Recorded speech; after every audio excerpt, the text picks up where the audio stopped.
राजा संजय और हमारे परिवार का रिश्ता बहुत पुराना है। हमारे पिताजी उनके समय में व्यवस्था मंत्री हुआ करते थे। राजा संजय और हम बचपन में साथ पढ़ते भी थे और खेलते भी। हालांकि सिंहासन धारण करने के बाद राजा संजय ने हमें व्यवस्था मंत्री की पदवी पेश की, लेकिन हमने मना कर दी। हमारे पिताजी अधिक योग्य थे, उनमें दक्षता अधिक थी और हम केवल मामूली व्यापार कर सकते हैं। राज्यों की मदद शायद हम न कर पाए, हमें तो केवल व्यापार करना आता है।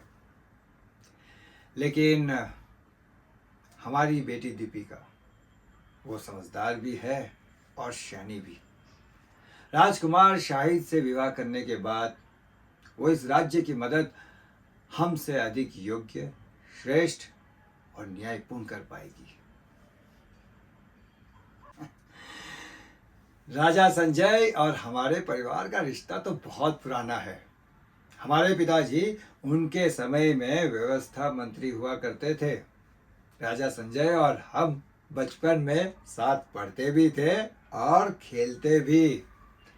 हालांकि सिंहासन धारण करने के बाद राजा संजय ने हमें व्यवस्था मंत्री की पदवी पेश की, लेकिन हमने मना कर दी। अरे हमारे पिताजी अधिक योग्य थे, उनमें दक्षता अधिक थी और हम केवल मामूली व्यापार कर सकते हैं।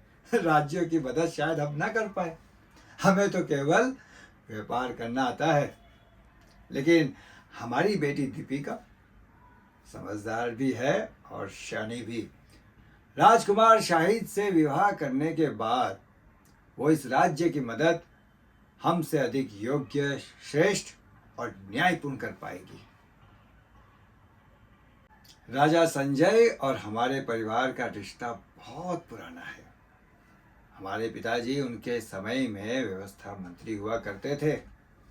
राजा संजय और हम बचपन में साथ पढ़ते भी थे और खेलते भी। हालांकि सिंहासन धारण करने के बाद राजा संजय ने हमें व्यवस्था मंत्री की पदवी पेश की, लेकिन हमने मना कर दी। हमारे पिताजी अधिक योग्य थे, उनमें दक्षता अधिक थी और हम केवल मामूली व्यापार कर सकते हैं। शायद राज्यों की मदद हम ना कर पाए, हमें तो केवल व्यापार करना आता है। लेकिन हमारी बेटी दीपिका, वो समझदार भी है और शैनी भी। राजकुमार शाहिद से विवाह करने के बाद वो इस राज्य की मदद हमसे अधिक योग्य, श्रेष्ठ और न्यायपूर्ण कर पाएगी।